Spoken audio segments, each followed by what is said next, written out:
Hey world, it's been like a week. How are you? We've been insane busy. We've been finishing up standardized tests for the kids for school. We had a youth group camp out at our house on Friday night. 10 kids spent the night, I think. We had a graduation party today. We missed one yesterday because we were so tired. What else have we been going on? We've been going to Waterloo. We did gymnastics this week. It's just been crazy. We have our very fun friends coming to stay on Wednesday, so we can get in the house ready for that. And it's just been really, really busy. I've been wanting to talk for a while about perception. Perception is funny because there's kind of two pieces to it. The first piece is how we perceive other people and how we think they perceive us. So, do you remember a few years ago there was that meme going around with all the pictures that says, like, stay-at-home moms, and it says what my mother thinks I do, what society thinks I do, what my husband thinks I do, what I think I do, and what I actually do? I think that that's very interesting because it totally pinpoints the perceptions that everybody else in the world can have of us. And whatever their perceptions are, they're usually based in like a little bit of truth, but nobody knows our whole situation. So even our husbands or our closest friends don't even know and can't perceive the 100% truth of who we are. So I was going to do a little thing where I showed you pictures and did that for myself, just as an example of how perception is so messed up. So if I was going to say how my friends view me, it would probably be with like a hard hat on and a hammer in my hand and like doing some construction project picture, right? If I was going to say how my husband views me, it would be in a sensual way, but he respects me so much and he's attracted to me and he thinks that I'm a wonderful homemaker and that I work really, really hard and that I'm good with our kids. So that'd be how he perceives me. If I was going to say how my Facebook friends perceive me, it'd be kind of, I assume, maybe like a Susie Homemaker type situation because my interests are so varied that I do things like can jam and build stuff, but also, I don't know, I do a lot in my yard. I love my flowers. I have a lot of different interests. So it comes across like I do all of these things so well, and I totally don't. So I'd say my Facebook friends kind of view me as like Susie Homemaker. I would say my church friends probably view me, the ones who see me mostly on Sundays would view me as, very bubbly and outgoing and joyful and chipper because I can be. And I usually am at church because I work up to it because I want everyone I see to know that I'm so glad I saw them because I am. And then my sister, she's so sweet. We had a good conversation about this a while ago.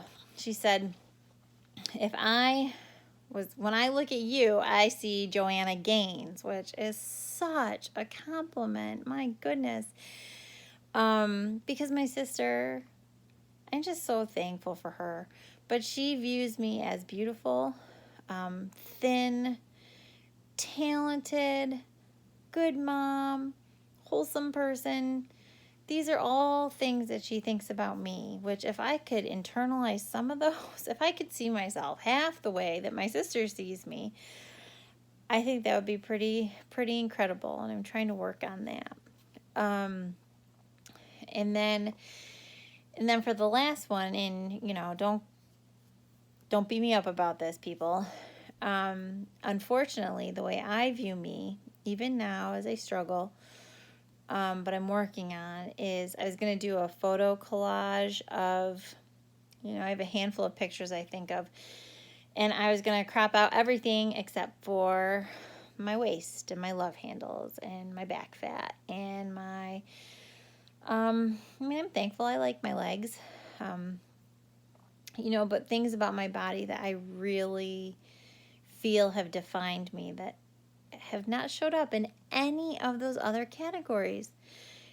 My church friends, my Facebook friends, all my regular friends, my sister, my husband, my children, not one other person would define me by the shape of my midsection.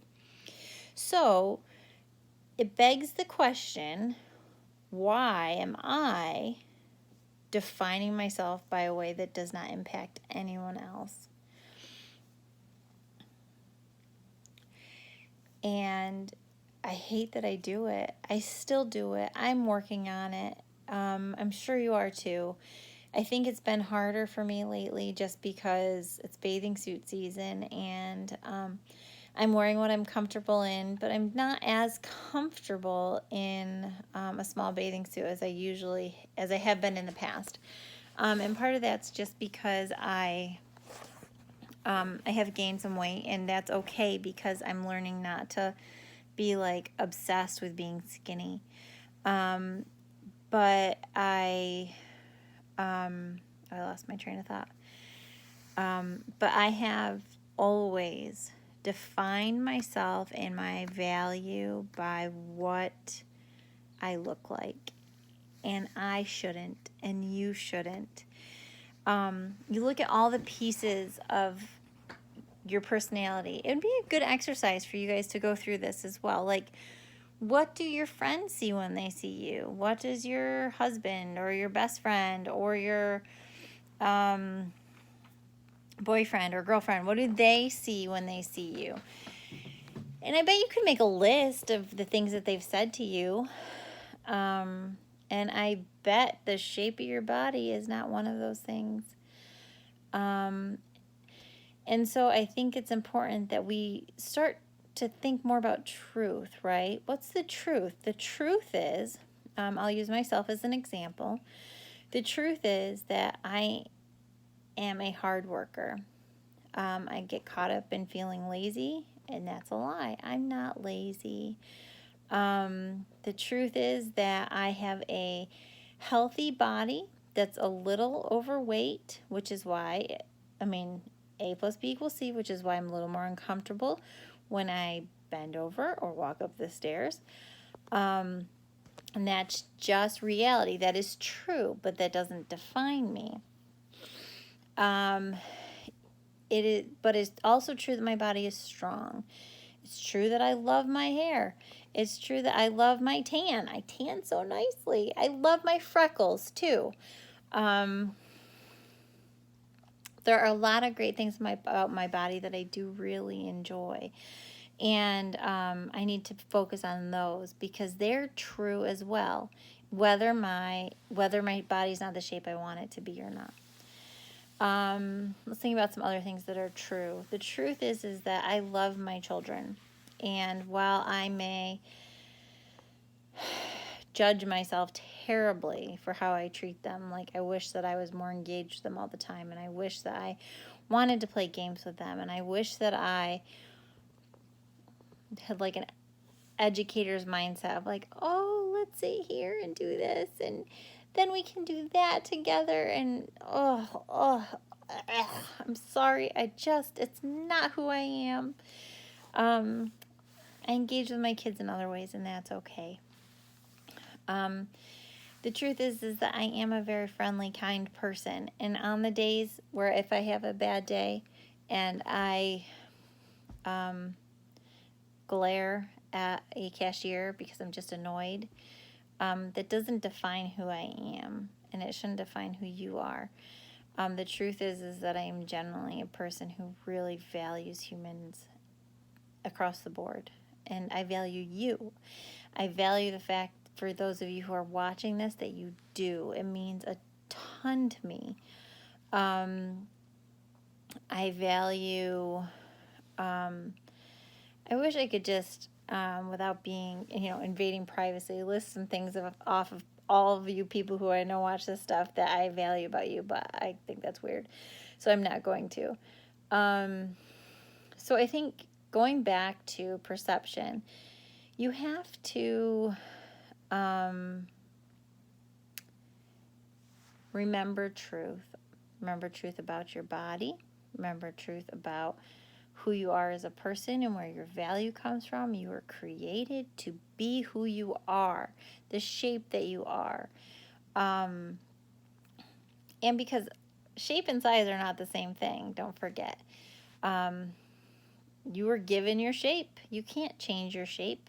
People spend their whole lives chasing a shape that's never even possible. You know, people go to great lengths of surgery to get people, to get the world at large to perceive them a different way. So don't waste your life chasing something that's fake or not. I don't know. I guess I'd say put more energy and effort into creating the kind of person that you want to be seen as. So say it'd be really nice to be skinny. That's how I feel. It'd be really nice to be super thin and look good in everything I put on. But when you think about it, what do you really, really want to be? Do you want to be known as the girl who is only obsessed with her appearance? No, I want to be known as the girl who just like pours into people, because I think people are so important. So what do you want to do? What do you want to be perceived as? I think it's a really good question to leave you with today is deep down, even lower than the body image stuff. What do you want people to think of you? Not body image stuff. So my heart's desire is that I would be kind. I mean, how do you want the world to remember you? You know, if it was your funeral, be like, oh my gosh, she was so thin and gorgeous. That's great. Maybe you're thin and gorgeous. That's wonderful. What else? Would that be the only thing you'd want to be known for?